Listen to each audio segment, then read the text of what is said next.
In today's video, we're going to be creating art with these clear, papery things. That's it. That's the intro.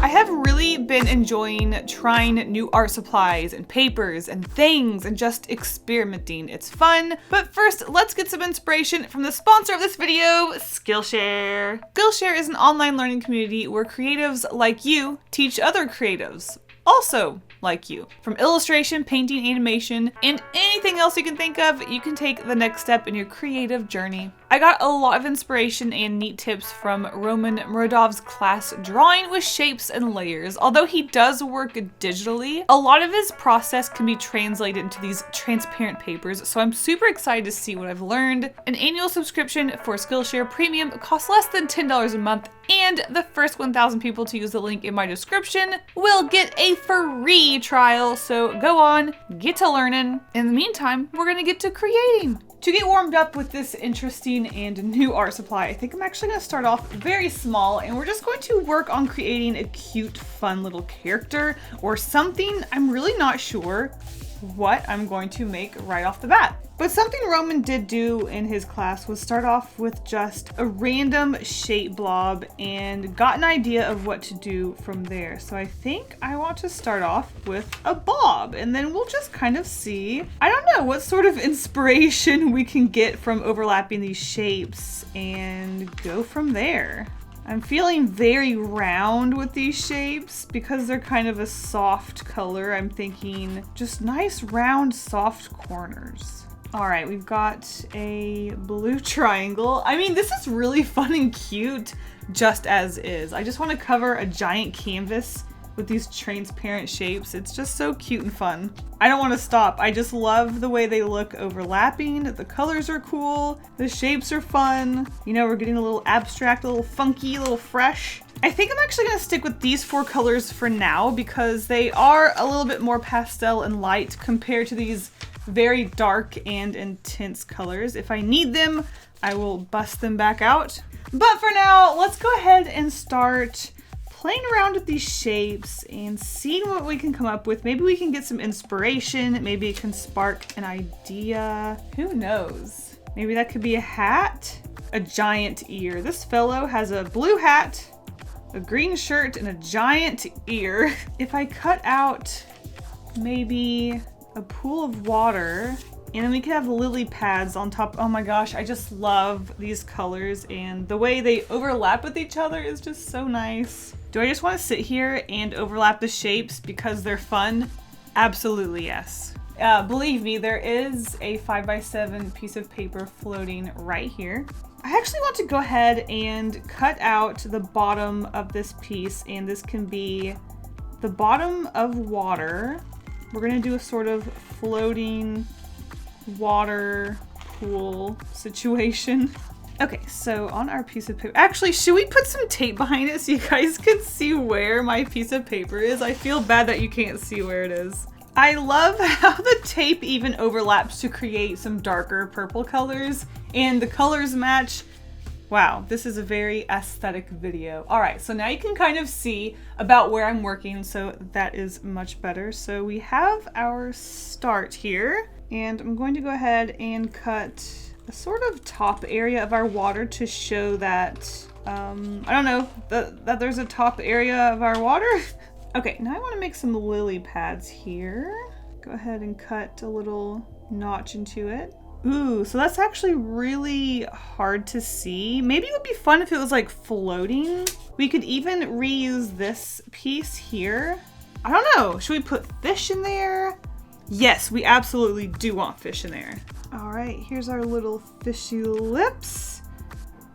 Oh my god, those are huge, but they're kind of silly, so I kind of like it. All right, so we have the start of our pond. We have a cute little fish. We have some lily pads. I'm going to continue working on this piece and see what I can come up with, and I'll see you guys when I'm done.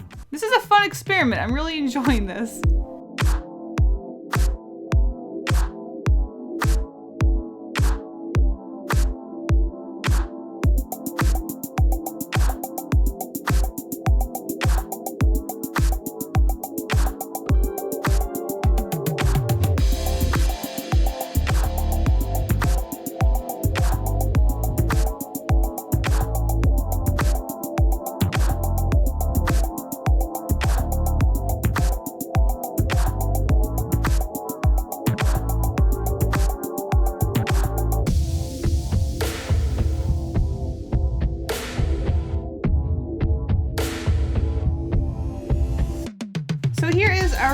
finished and final little tester piece. Sadly, the glue I used to hold down some of the pieces, as you can see around the orange area here, and especially the pink areas on these little wormy characters, it kind of disturbed the color of the material, so I'm not really sure what to do about that or how to get these to stick.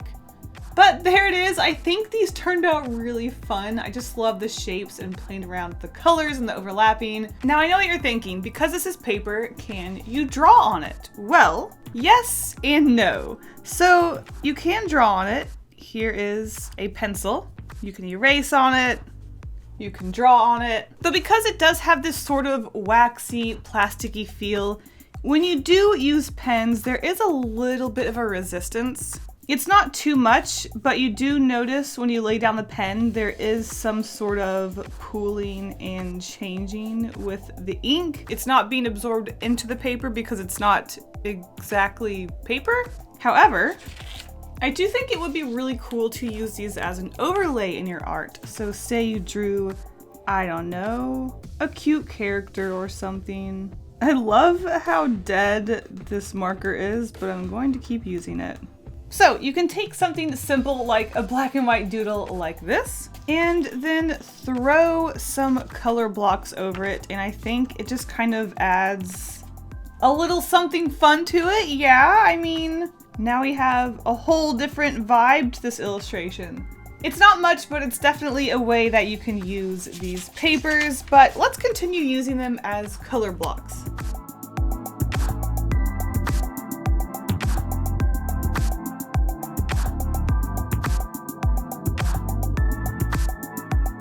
Going into this project, I knew at some point I was going to be creating human characters. It's just a lot of fun to play around with humans and make them really fun, crazy colors. Especially when it came to this medium, the overlapping bits was probably my favorite part. These colors, like I mentioned, were very bright and colorful, but also kind of toned down and earthy at the same time. But when they overlapped, even though I know that yellow and red make orange, or blue and pink make purple, I felt like with these pieces of paper, you just never really knew what you were going to get because they weren't exactly red and yellow. They were kind of earthy and they weren't mixing exactly right. So I started off these human characters by just cutting out some very generic body shapes that were in fun floating poses. Originally just going to have them next to each other. And then I realized, hello, let's mix those colors, get some fun overlapping shapes and interest areas going on. So even though this is a very, very simple piece, I think the overlapping colors and the splashes and the shapes and the simplicity, but yet the boldness of it is really what makes playing around this medium so much fun. To be honest, it's very, the style of this illustration is very editorial because it's very simple, and I just feel like it's easy to read yet fun, could represent something. Not my usual style. Obviously, it is very much my style, but creating these very bold, blocky shapes overlapping like this, it's almost abstract yet not at the same time. It was just fun. It's definitely something I would like to experiment more, maybe even on an absolute larger scale. Unfortunately, the size of these papers was no larger than 8 by 10, but it might be interesting to mock up something and say Procreate and then put it on a giant canvas. So definitely something to think about. I got a lot of inspiration just playing around with the overlapping shapes.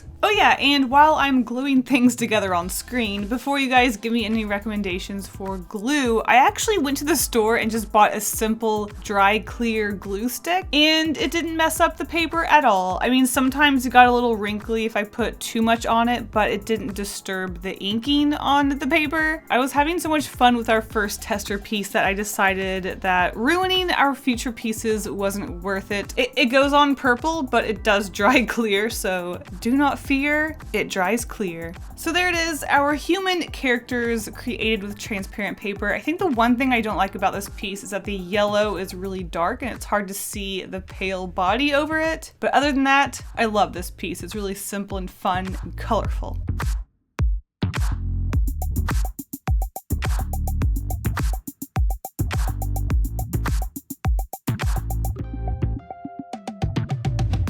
For for our third and final piece using this transparent paper, I of course had to do something with cats because I love drawing cats. What can I say? Something I really love about using this medium is that it's very similar, or at least it really reminds me about my process of using washi tape for illustrations. If you aren't familiar with my washi tape illustrations, basically I use this somewhat transparent papery tape to create patterns or blocks of color and then cut away characters out of the tape. The only difference between this and that is that I don't have to layer a bunch of pieces of tape. This time I can just put down one piece of paper and it's a lot easier, but you kind of get a very similar effect. It's transparent, it's fun to play with, it's colorful, it's different. So this is definitely something that I would like to play around with in the future. Maybe I could even do a drawing your art in my style with this paper, who knows? But anyways, back to the cat illustration and my process. When it comes to these types of illustrations, I really like the fact that I don't do any sort of sketching or penciling. All of the ideas are actually right in my head. I'm not looking at a reference, I'm not following any guidelines, I'm just cutting straight out of the paper, and whatever shape I ended up with, even if I didn't really like it, I went for it. I even tried to embrace sort of jagged cutting and just really embrace that paper cut look, and I think that just added to the style and the cuteness and playfulness. So this is definitely something that I do want to play around with. It's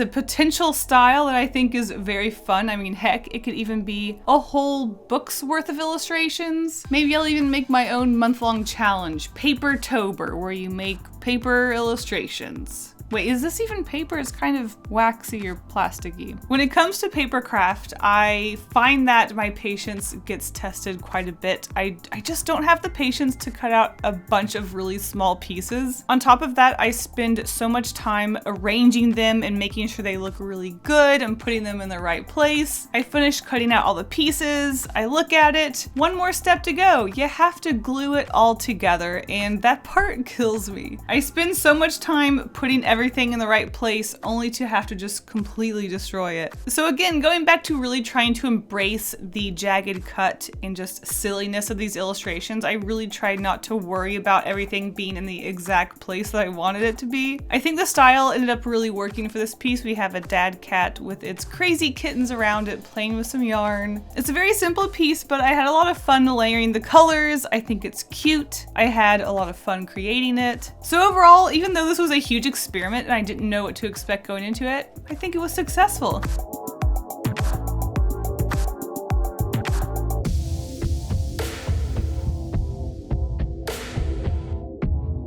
So once again, thank you so much to Skillshare for sponsoring this video. Don't forget to check out the link in the description to get your free trial. Get creative, and I will see you guys in the next video. Stay golden. Bye.